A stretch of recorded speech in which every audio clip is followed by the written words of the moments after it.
ओम शांति। आज 23 अप्रैल 2022 हम सुन रहे हैं प्रातः साकार हिंदी मुरली। आज का महावाक्य, इस महावाक्य में बाबा समझाते हैं, मीठे बच्चे बाप को याद करने की आदत डालो तो देही अभिमानी बन जाएंगे, नशा व खुशी कायम रहेगी, चलन सुधारती जाएगी।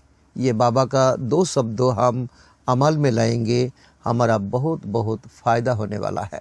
आज का प्रश्न है, ज्ञान अमृत पीते हुए भी कोई बच्चे ट्रैटर बन जाता है, कैसे, क्यों?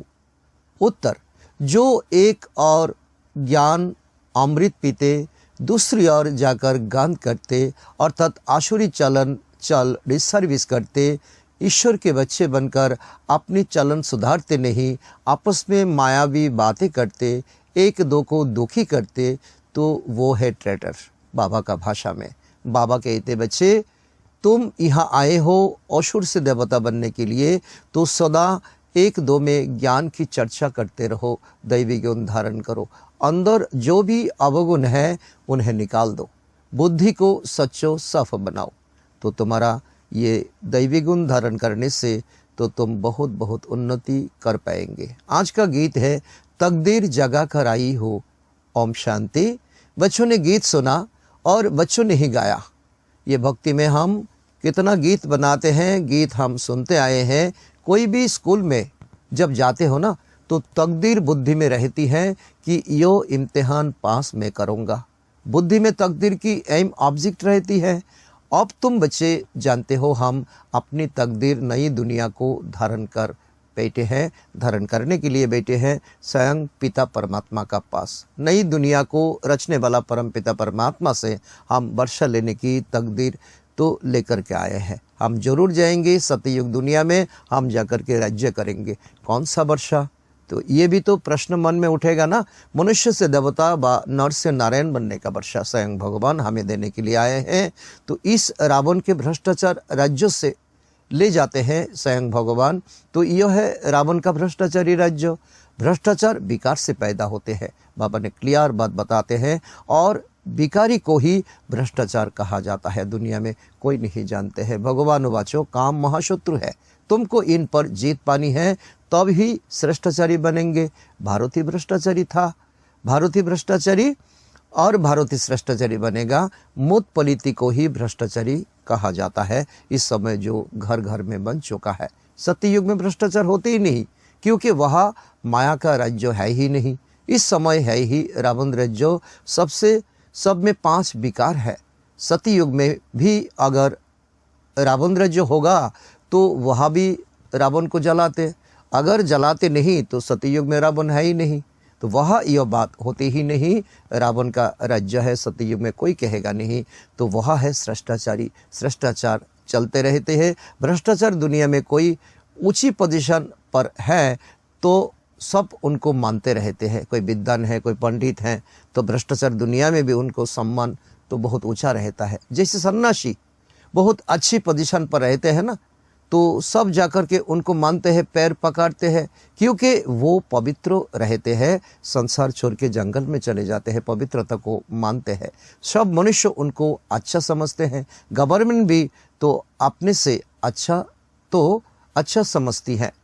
गवर्नमेंट उनको बहुत मान देती है, तो उन्हों को अपना राजगुरु भी बनाती है। सतयुग में तो गुरु का कोई नाम निशान नहीं। गुरु अर्थात सद्गति करने वाले, वो कलयुग में ही जरूरत होता है। शास्त्रों में तो कहानियाँ बहुत बना चुका है। राजा जनक ने तो उन्हें जेल में डाल दिया है, जिसमें ब्रह्म ज्ञान राज्यों का ज्ञान नहीं था।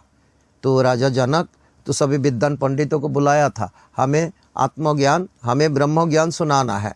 तो किसी ने ब्रह्म ज्ञान उनको अनुभव नहीं कर पाया, इसीलिए सबको जेल में डाल दिया। तो एक अष्टवक्र मुनि ने उनको आत्मज्ञान कराया, तो राजयोग सिखाया। तो जब उन्हें राजयोग का ज्ञान मिला, तब सेकंड में उनको जीवन मुक्ति मिली। तो ये कहानी इस समय का है।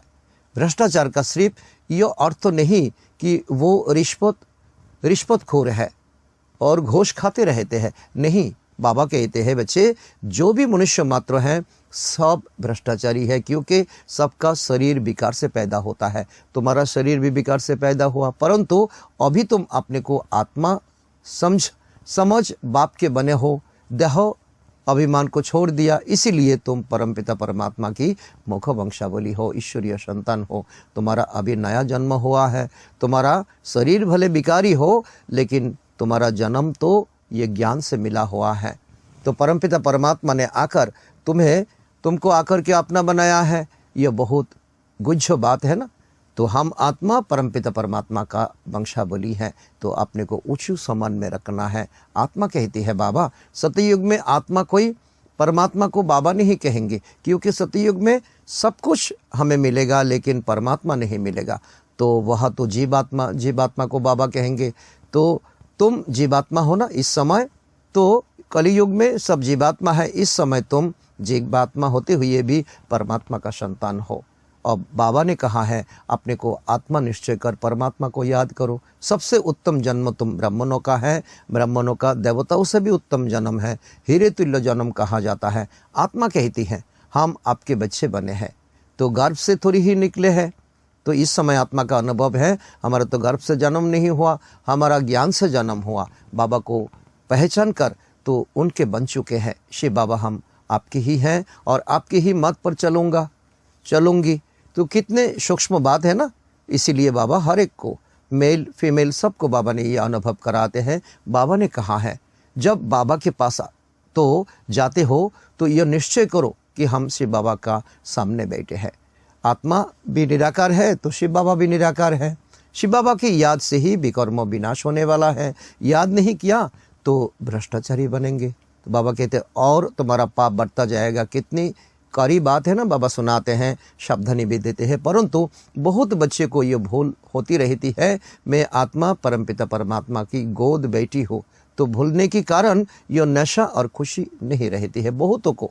बाबा कहते हैं बहुतों को ये भूल होता ही रहता है, लेकिन इसको मिटाने का एक ही उपाय, तो हमें बहुत बहुत प्यार से याद करना चाहिए। बाप को याद करने की आदत पड़ जाए तो देही अभिमानी बन जाएंगे। विलायत में बहुत बच्चियां है, सम्मुख नहीं है, तो परंतु बाबा को याद करती है। बाबा को बहुत प्यार से याद करना है। बाबा कहते ये एकमात्र उपाय है। जैसे सजनी साजन को कितना प्यार से याद करती हैं, चिट्ठी नहीं आती तो सजनी बहुत तो हैरान हो जाती है, क्यों नहीं आया चिट्ठी। तुम सजनिया को तो इस समय बाबा कहते हैं सजनिया का तो धक्का खा कर तो साजन मिला है। भक्ति में कितना तुम्हें धक्का मिला है।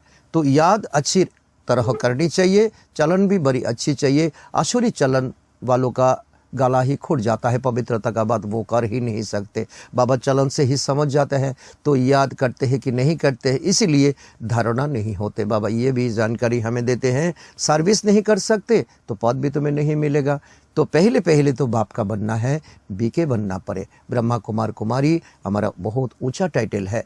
बीके को जरूर शिव बाबा ही याद रहेगा, क्योंकि दादे से वर्षा लेना है ना, तो वर्षा देने वाला तो शिव बाबा है। बाबा तो हमारा ब्रह्मा भी है, लेकिन हमें संपत्ति मिलने वाला, खुशी मिलने वाला, तो ये शक्ति मिलने वाला शिव बाबा से। याद में रहना बड़ी मेहनत है, ये भी बाबा ने जानकारी दिया। ये कोई मासी का घर नहीं, तो ऐसे कोई मत समझो। भोग लगता है, हम वो खाते हैं तो बुद्धि हमारा बाबा से लग जाएगा। नहीं, बाबा कहते हैं नहीं, ये तो शुद्ध भोजन है, भले शुद्ध भोजन, परंतु वो मेहनत ना करे तो तुम्हारा बुद्धि कैसे परिवर्तन होगा। श्रेष्ठाचारी तो याद से ही बनेंगे बच्चे। पवित्रता दी फास्ट, पवित्रता तो पर चलेंगे तो तुम्हारा श्रेष्ठाचार होते रहेगा। तो आत्मा को शुद्ध बनाने के लिए योग का बल चाहिए। पानी में स्नान आदि करने से तो पावन बन नहीं सकते, क्योंकि पतित आत्मा ही बनती है, शरीर नहीं। ऐसे तो नहीं कहेंगे जेवर झूठा है सोना सच्चा है, वो तो हो ही नहीं सकता। वो लोग समझते हैं जो अज्ञानी है, आत्मा शुद्ध है, जेवर अर्थात शरीर झूठा है, इसीलिए बार बार गंगा में जाते हैं स्नान करने के लिए। तो उनको तो हम साफ करते हैं, पानी में डुबकी लगाते हैं, परंतु नहीं। परमात्मा कहते हैं आत्मा अगर शुद्ध होती तो शरीर भी शुद्ध होता। तो यहाँ एक भी श्रेष्ठ नहीं है। सतयुग में ऐसे नहीं कहेंगे क्योंकि सतयुग में संपूर्ण निर्विकारी है, आत्मा निर्विकारी है तो शरीर भी हमारा अच्छा मिलेगा। चोला विकारी हो तो आत्मा फिर तो पवित्र कैसे हो सकता? सोना पवित्र है तो जेवर झूठे बने, यो कैसे हो सकता? यो अच्छी तरह समझना चाहिए। बाबा किस्म किस्म के उदाहरण हमको देते हैं। तो इस समय कोई भी श्रेष्ठाचारी नहीं, ये भी सिद्धांत बाबा ने समझा दिया। तो बाप को भी नहीं जानते और पवित्र भी नहीं बन पाते हैं। तो ये मन ही मन कोई अपना प्लानिंग करके कोई पवित्र नहीं बन पाते हैं, ये भगवान का प्लानिंग है। तुम बच्चे जानते हो कि गरीब ही तो गुप्त पुरुषार्थ करते हैं, राज्य भाग्य लेते हैं और ले भी पाते हैं, तो बाकी तो सबका विनाश होगा। ये ज्ञान है भारत के लिए, खास भारत में ही बाबा आकर के जन्म लेते हैं, अवतरण करते हैं। बाबा कहते बच्चे मेरी भक्तों को यह ज्ञान सुनाओ, मंदिर में जाओ तो ये भक्तों का जो स्थान है उस स्थान पर चले जाओ। शिव के पुजारी हो तो देवताओं के पुजारी हो तो मंदिर में चले जाओ। तो दूसरे धर्मों का भी बहुत कन्वर्ट हो गया ना, तो उनको भी उद्धार करना है, तो उनको भी निकालना चाहिए। मूल बात है तो यहाँ की पवित्रता। तब तो अपवित्र मनुष्य उन्हों को तो अपना गुरु बना करके माथा टेकते रहते हैं। परमात्मा ने ही तो एबार पवित्र, बाबा समझाते हैं मैं ही एबार पवित्र हो। ये दुनिया में ये टाइटल किसी को नहीं मिलता है। उनको संपूर्ण निर्विकारी भी नहीं कह सकते हैं। दुनिया में कितना भी तो विकार से निर्विकारी बनते हैं, लेकिन संपूर्ण निर्विकारी, सदा निर्विकारी वो नहीं है। ये परमात्मा का ही टाइटल है। देवताओं की महिमा अलग, परमात्मा का महिमा अलग। देवताओं का महिमा 16 कला संपन्न, सर्वगुण संपन्न, लेकिन परमात्मा का महिमा वो सर्वों का कल्याणकारी, सर्वों को उद्धार करने वाला पतित पावन है। उनको फिर भिखारी जरूर, तो देवताओं को भिखारी जरूर बनना पड़े। तो सतयुग त्रेता के बाद द्वापर में जाकर के भिखारी बनना ही पड़े। ये बातें बुद्धि में धारण कर फिर औरों को भी समझाना चाहिए। तो जादव और कौरव तो जथा राजा रानी तथा प्रजा सबको विनाश हो पाते हैं।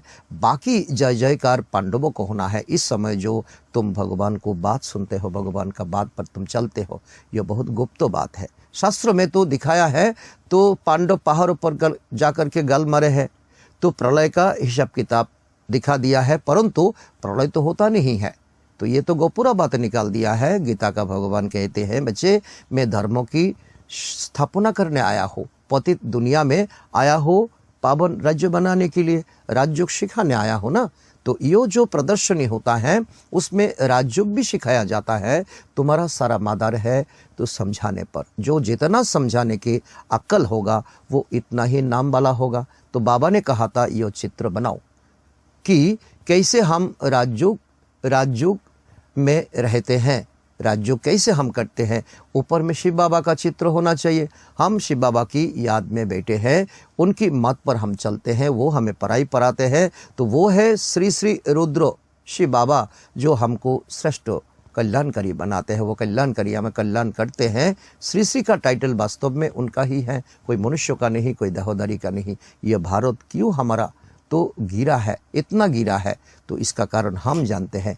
एक तो ईश्वर को सर्वव्यापी समझ बैठे हैं और अपने को ईश्वर मान बैठे हैं। ये दो कारण बहुत ही इंसल्ट कर दिया, अपने को भी इंसल्ट कर दिया और भगवान को भी इंसल्ट कर दिया। तुम जानते हो ना इस समय सदगुरु तो एक ही शिव बाबा है, उनकी जन्मभूमि ये भारत पर ही है। सच्ची सच्ची सत्यनारायण की कथा तो बाप ही आकर के सुना करके हमारा बेड़ा पार कराते हैं। हमारा ये कलियुग से हमें सतयुग में ले जाता है। बाबा कहते बच्चे पतित पावन तो तुम मुझे ही कहते हो ना, मुझे ही सबको वापस ले जाना है। यह है कयामत का समय, ये सबको अभी विनाश होना है, जबकि हिसाब किताब चुकता कर वापस जाने वाला है। ये शरीर यहाँ ही खत्म हो जाएंगे, बाबा आत्मा को ले जाएंगे। सब कहते हैं नया भारत होगा, नया दिल्ली होगा। तो अब नवा भारत तो स्वर्गों में ही तो होने वाला है। तो ये तो नया दिल्ली जो है ना, तो वो पुराना भारत में ही नया दिल्ली नाम रखा है। अब तो नरक है। तो भ्रष्टाचारी तो बनते जाते हैं। ये समझने और समझाने की बात है। आत्मा और परमात्मा का रूप भी कोई जानते नहीं है, तो इसको क्या कहेंगे। उनको तो बाबा कहते हैं बुद्धू कहेंगे ना, तो भल कहते हैं हम आत्मा परमात्मा की संतान। तो परंतु नॉलेज चाहिए ना, आत्मा क्या है, परमात्मा क्या है, वो कहाँ रहता है, उनका कर्तव्य क्या है। तो बाप में नॉलेज है, आत्मा में नॉलेज कहाँ है, नहीं है ना। तो आत्मा में अभी नॉलेज बाप भर रहा है। तो हम आत्मा कितने पुनर्जन्म लेती है, कहाँ रहती, फिर कैसे आती, क्यों दुखी बनती है। तो वो दैवी गुण भी चाहिए, वो दिव्य गुण हमें चाहिए। भगवान हमें दिव्य गुण भरता है। मैं देवता बन रहा हूँ तो मेरे में कोई भी अवगुण नहीं होना चाहिए, ये इतना अटेंशन हमें चाहिए, नहीं तो 100 गुना दंड खाना पड़ेगा। पवित्रता की प्रतिज्ञा करके फिर कोई बुरा कर्तव्य करते हैं तो 100% अपवित्र बन पड़ते हैं और दंड भी पड़ते हैं। सर्विस के बदले और ही डिस्चार्ज सर्विस करते हैं, ट्रेटर बन जाते हैं, इसीलिए फिर भी पद भ्रष्ट हो पड़ते हैं।